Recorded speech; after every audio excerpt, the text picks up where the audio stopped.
I toured over 15 apartment buildings in Los Angeles. I saw some really great ones, some really overpriced ones, and some small ones, and everything in between. So today I'm going to take you through the highlights and the lowlights of my Los Angeles apartment hunt. By the way, I'm Tanner. I just moved to LA like a year ago with my partner, and we're coming up on our 1-year lease right now, so we decided to look for a new place and try a different neighborhood out. Currently we're in Mid-Wilshire / Mid-City, which is basically next to Beverly Hills and West Hollywood, and a bunch of other neighborhoods are just like 20 minutes away. So for this apartment hunt, we're looking in Santa Monica, Venice, Marina Del Rey, and Playa Vista. Okay, so here's my non-negotiables. AC is number 1, in-unit washer dryer is number 2, and then number 3 is it must have 2 parking spots. And then some nice to haves are an outdoor space like a balcony or a patio, amenities like a gym, and then also a view.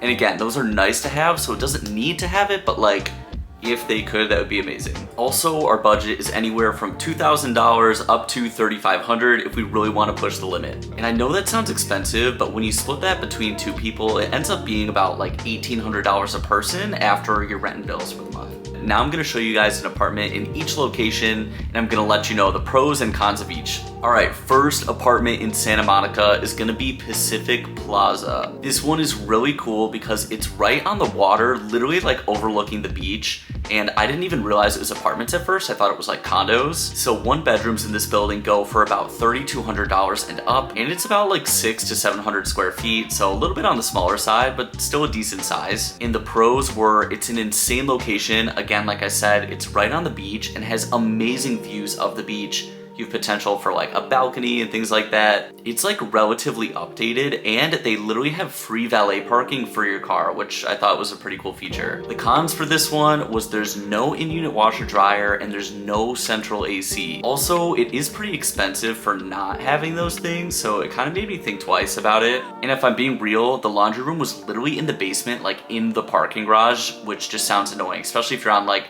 the 12th floor. That's insane. Overall, it was all right, but it was missing a couple of our non-negotiables, so we had to write it off the list. Next is the Junction / the Catherine. This pair of buildings is still close to downtown Santa Monica, but it's in a really trafficy location, and a 1-bedroom runs for about like $3,200 and about 500 square feet, so it's really small and compact. Some pros about this building are it's super updated and like feels brand new and has really nice finishes. It has washer dryer in unit, central AC, and pretty big balconies in some of the unit, I'm not gonna lie. The building interior was really cute and really well taken care of, and there was a cool rooftop. Now for the cons, it's on a really busy street in Santa Monica. It's not like you just walk outside, you know, you're in like a cute neighborhood or anything like that, and there's basically no amenities, at least for the Junction side of the 2 buildings. And these apartments are really small. Even though you're getting like floor-to-ceiling windows and updated apartments, they're pretty tiny. And the parking was like wildly expensive. I'm talking like $160 to $200 per person per month. Overall, we liked this one better than Pacific Plaza because it has all of our non-negotiables and it's updated and it has an outdoor space, which is a plus, but it is a little more on the expensive side for the size of the apartment you're actually getting. Okay, time for the 3rd Santa Monica apartment. It's actually called Living at Santa Monica, and the website is super misleading. They have like I think literally 7 to like 10 buildings in the area, maybe even more. And it's right around like 6th and 7th Street in downtown Santa Monica. So it's a little removed from like the chaos of 3rd Street Promenade, which is actually pretty nice. And 1 beds here go for about $3,200 up to $3,500 or $3,600, and about 700 to 800 square feet. Pros of these buildings. Like I said, they're in an amazing location. It feels really neighborhoody right in downtown Santa Monica, and relatively safe because there's a ton of other people just living their lives day to day there. You also do have chances for views, potentially even an ocean view or like a corner street view. And there's always lots of options and availability because they own like 10, potentially more buildings. There's always stuff popping up. The inventory is great. These are relatively updated units, and they do have central AC and in-unit washer dryer. And it's pretty cool because they actually have some 2-bedroom units, which are about 850, 900 square feet that are available for like $3,500. You don't have to jump up that much more,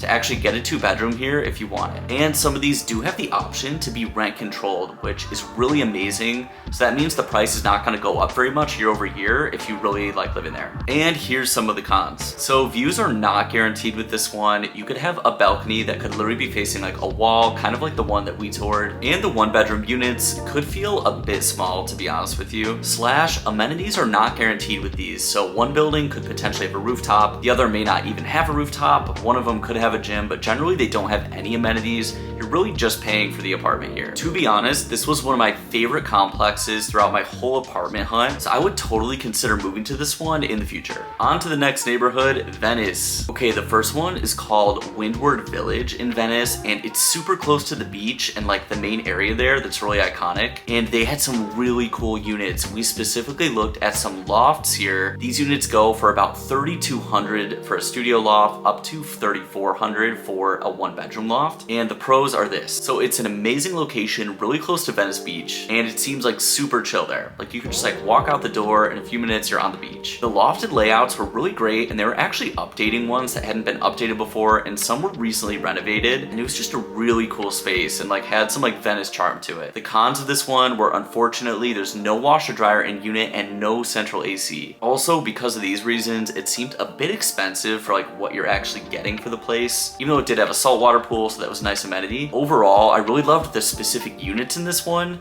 but the fact it didn't have any in-unit washer dryer or any central AC, we kind of had to like mark it off the list. But it's still a really cool building just for us to see like what we could get at that price and see a uniquely laid out unit. Again, I really think the loft is like super special. The next one I want to call out is Lincoln Place. Here, 1-bedrooms go for about $3,000, 2-bedrooms go for about $3,500, and then a 1-bedroom loft goes for about $4,400. The 1-bedrooms are about 659 square feet, and then the loft is actually 925 square feet. Pros of this one are it seemed really safe and like its own community inland in Venice. It was put like in a neighborhood pretty much. Also, the units were relatively updated and had really nice finishes. Like it had nice countertops, really nice kitchens, and really nice wood floors, but not like anything cheap and quickly done like you would see in some other apartment buildings. It also had in-unit washer dryer and central AC, and the amenities seemed really nice. The gym was updated and the pool seemed really cool too. Cons about this one are it just felt like a little bit smaller than other apartments generally. The ceilings felt a little lower and it didn't feel like as luxe as some we were looking at. And that loft unit was definitely one of the nicest ones. It was like one of the newer units in the complex. They had some older ones too, but we just felt like it was like a little overpriced. But it was a fantastic space, so it's definitely something we want to keep on the list. Okay, the next neighborhood is Marina Del Rey, and this definitely had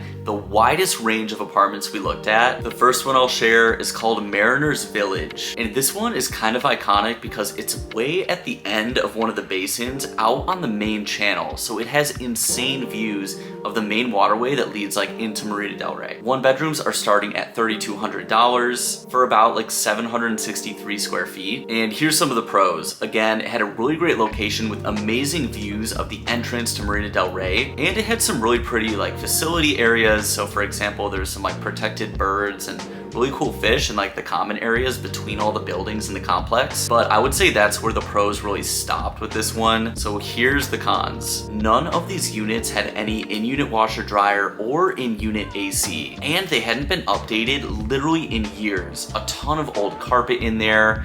Each building kind of smelled different, and not in a good way, because they allowed smoking in all the buildings. So that was a big turnoff for us, honestly. And since they're charging $3,200, they're literally charging the same price as other buildings that are updated and have washer dryer and in-unit AC. It's like kind of crazy. So they have like a bunch of really old units that are kind of overpriced here and not in like the best of shape in my opinion. Also, there was lots of construction going on with this one. They're saying that they're gonna update all these apartments within the next couple of years. So if we were to move there right now, like everything would literally be under construction, and the gym was on the tennis court in the meantime while they built the updated gym. So while they're really kind there to us, we just didn't like the actual apartment or the complex itself, so we had to X that one off our list. The next building is called Harborside Marina, and this one, in my opinion, is like one of my top choices. It's the best bang for your buck in terms of what you're getting with the apartment, but also an insane location. Harborside Marina is located right on one of the basins, and you're getting about a $3,300 1-bedroom, for about 760 to 800 square feet. And here's the pros. Like I said, the location is insane. It's right on one of the basins,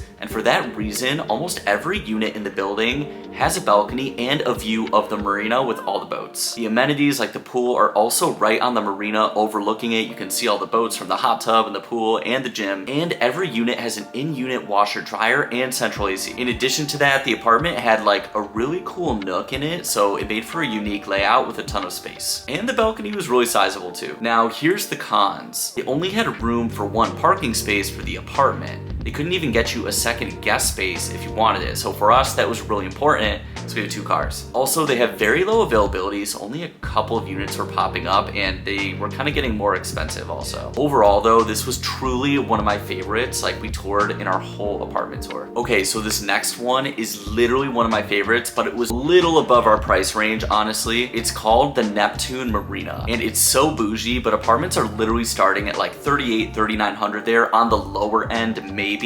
Usually like 4,200 and above for a 1-bedroom at about like 450 to 500 square feet. But usually about $4,200 for a 745 square foot 1-bedroom apartment. The pros here are definitely the amenities. They're all harborside on the marina. It's all upscale and built literally, it feels like within like the past 5 to 6 years. Super modern, really amazing quality. Of course, it had an in-unit washer dryer and in-unit AC, but there are a couple cons with this one, as there is with any place. Number one, the apartments definitely seem a bit smaller. It's super modern, but like tiny balconies, tiny room layouts, and really expensive. Even though this building is really cool, I feel like you could kind of get like way more for the price you're paying. But this one was like super amazing in comparison to some of the others we didn't like, so it was always good to see it. I always recommend looking at apartments that are like maybe a few hundred above your budget range, just to see like what you could be getting in that price range, and it helps you gauge the decisions that you need to make on apartments you're seriously considering. Okay, let's move on to our last location, Playa Vista. The first one here is called Altitude Playa Vista, and you can get a 1-bedroom for about $2,800 for around 700 to 750 square feet. Pros for this one, I will say they felt like really big apartments with really high ceilings,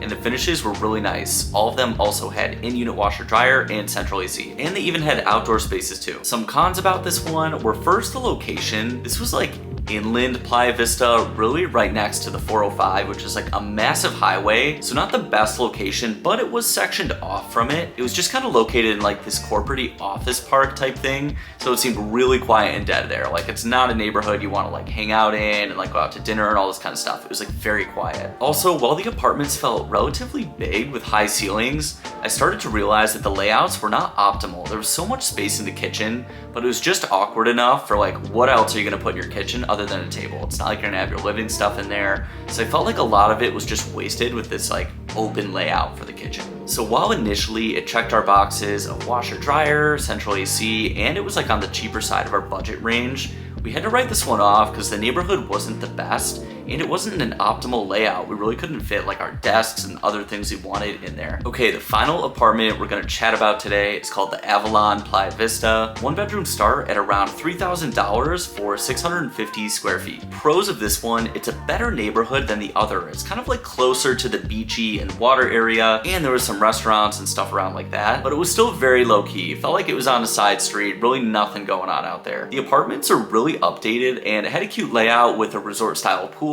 and every apartment had an in-unit washer dryer and AC, and the kitchen was kind of like sectioned off too. There also were really private balconies, which was great. Now some cons, again, the location was not like the best. It was better than the last one, but still very low key and felt like it was secluded on some kind of side street. Also, there was nothing really too special about the apartment layout. So overall, this one was kind of in the middle for us. We kept it in our consideration, but it just wasn't our favorite location at the end of the day. And those are just some of the apartments that we toured for our Los Angeles apartment tour. Let me know what you guys think in the comments, and I'm gonna be dropping some more videos soon on additional places that we visited. So make sure to subscribe, and thanks so much again for watching. Peace.